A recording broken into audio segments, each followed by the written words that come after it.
This is the Sensei Podcast, where we help you make sense of investments and financial markets, where we help you make sensible financial choices. I am your host, Ndwati Karanja.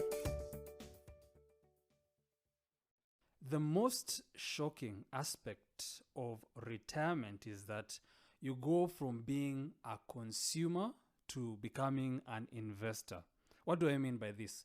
Most of our lives, for example, if we have a steady income, we are consumers. We focus on buying stuff. And this is made worse when we have access to easy credit. So after a lifetime of being primarily buying stuff, we come to the day of our retirement and suddenly that income and that easy credit goes away. And for us to continue making a living, we need to become investors. That change can be quite shocking.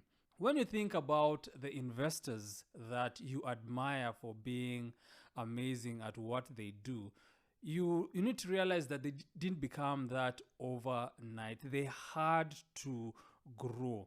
There are stages that we go through when it comes to investing, and understanding these stages will help us grow from being consumers to becoming the investors that we admire. And that is the purpose of this episode. I'm going to talk about 4 different stages of our investment growth. We are going to start with the non-purchases, then talk about relational dependent, repeat passive, and finally rational active.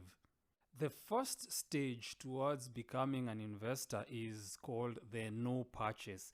And this is someone who has started accumulating savings, but they primarily put them in their bank account. They have not purchased any type of investment. This is a great place to start because at least you have taken some steps becoming an investor, although you haven't become one. Even though you have all this money that you've started accumulating, you feel overwhelmed by all the options of investments that are available to you. And then you find yourself in a situation where you have something called paralysis of analysis, where you are unable to make any kind of progress, unable to make a decision because there's just too many options and you don't know how to pick the right one for your situation. However good a step you have made, if you remain at this stage, you'll find that your savings are not going to, of course, they're not going to be growing, and inflation is going to be eating into them. And so every year that you leave them in your bank account, they are going to be losing value. It is important for you to stop procrastinating, to overcome that paralysis that you are experiencing. And how do you do this? You overcome your procrastination and your paralysis by creating an investment plan.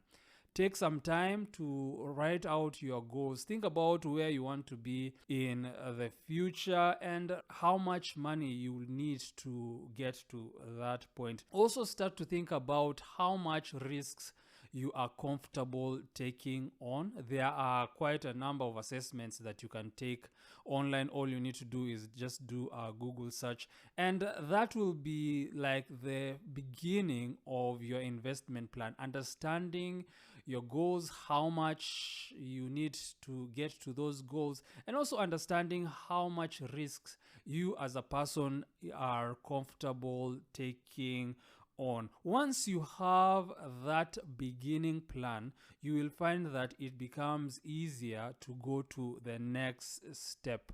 There are 2 ways that you can go from being a no purchaser to becoming an investor. The first way that you go from being a no purchaser to becoming an investor is you go to the next stage, which is relational dependent. And at this point, you've created your plan and you've started learning a bit about different types of investments. However, you haven't developed the confidence to make the decisions for yourself. So what usually happens is you become dependent on the recommendations that other people make to you. And the problem with being at this stage is that while yes, it's a good thing that you are making progress towards becoming an investor, you can easily get caught up in the hard mentality. You can easily get caught up in investing in what is hot at the moment.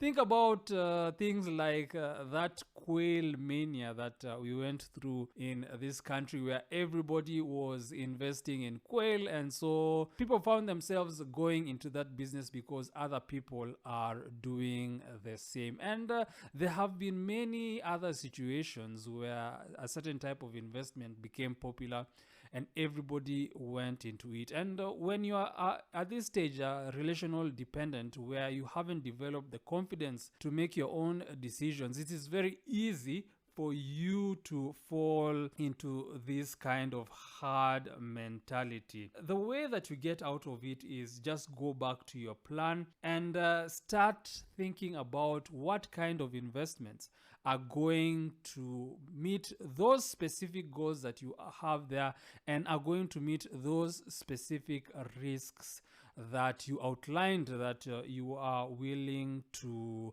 bear. Then once you have thought about the different types of investments that are available to you, you start small. You start with small amounts investing into those different options, and you'll find that as time goes by, your confidence is going to grow, and you find yourself not relying so much on the recommendations of other people. The other way that you move from the non-purchaser to becoming an investor is going to the stage that is called the repeat passive. In the repeat passive, you start gaining the confidence to make the investment decisions by yourself. However, your confidence does not grow completely. You find yourself investing in the same things over and over. You develop this kind of mindset where you think if something is not broken, then there is no need to fix it. For example, you've heard of people who invest exclusively in land because they learned from their initial investments into that. They found that that was a good investment.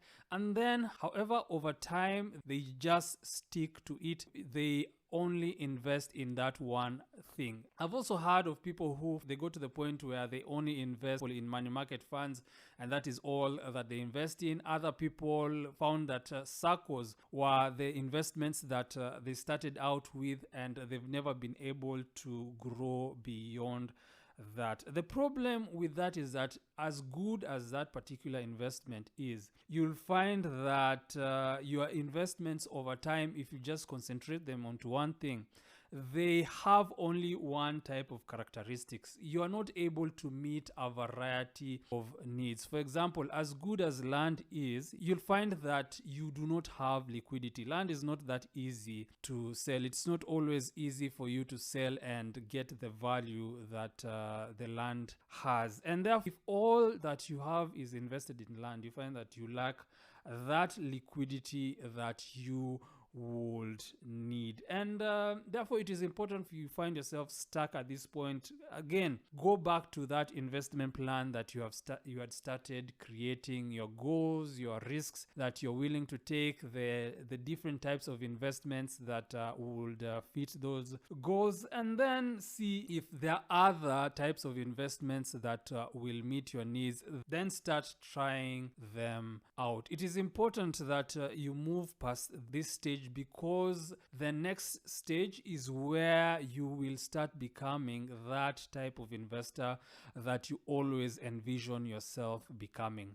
The final step of being an investor is called the rational active. At this point, you have the confidence and the knowledge that allows you to be actively involved in your investment. This is the kind of investor that would thrive in the world that we have today. Why do I say this? Because back in the day, we used to have things like defined benefit retirement plans. In these plans, you are promised a specific amount in in the future. In those times, the government or your company took responsibility for taking care of your future. However, those defined benefit plans are long gone, and these days you have the primary responsibility to take care of your future, and therefore you are expected to start preparing yourselves. You're expected to start getting the knowledge. You're expected to start saving up, and you're expected to be competent enough by the time you stop actively working to be able to live off your investments. And therefore, it is very important that you move through those previous stages over the course of your career, so that by the time you are in your 50s, you have gotten to this point where you are confident and driven enough to manage your own investments.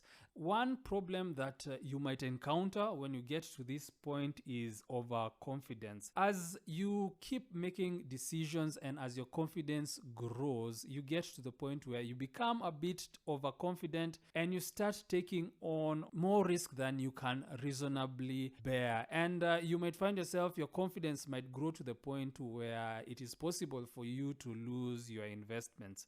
Therefore, to keep yourself grounded is continue improving the plan that has helped you move through these different stages. And on top of that plan, you need to start keeping an investment journal. An investment journal is where you write down your investments decisions, why you decided to invest in a particular thing, and the reasoning behind it, so that later, as you're looking back to the decisions that you've made in the past, you understand why you made those specific decisions. You are able to look back and see where your decisions start being formed out of overconfidence and rather than good, rational thinking. However, by the time you're getting to this point, you are going to start seeing yourself as that kind of amazing investor that you've always envisioned. So to wrap up, your goal over the lifetime of your career is to go from being a consumer to becoming an investor. And the way that you do that is to grow through these 4 different stages of being an investor. You grow by creating an investment plan. You then start actively looking for appropriate investments that will fit that plan. You resist the urge to stick to just one type of investment or sticking in your comfort zone, and start exploring different types of investments. And finally, you aim for greater confidence and involvement, but still watch out for situations where you might get overconfident. One day, we all have to become skilled investors.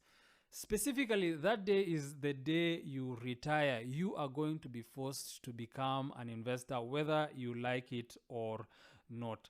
Think about the different stages that you have gone through and the stage that you are right now, and start working on moving forward to the next stage. And you'll find that on that day, when you're forced to become an investor, you are not going to be surprised. You're going to be confident and you're going to have the skills that you need.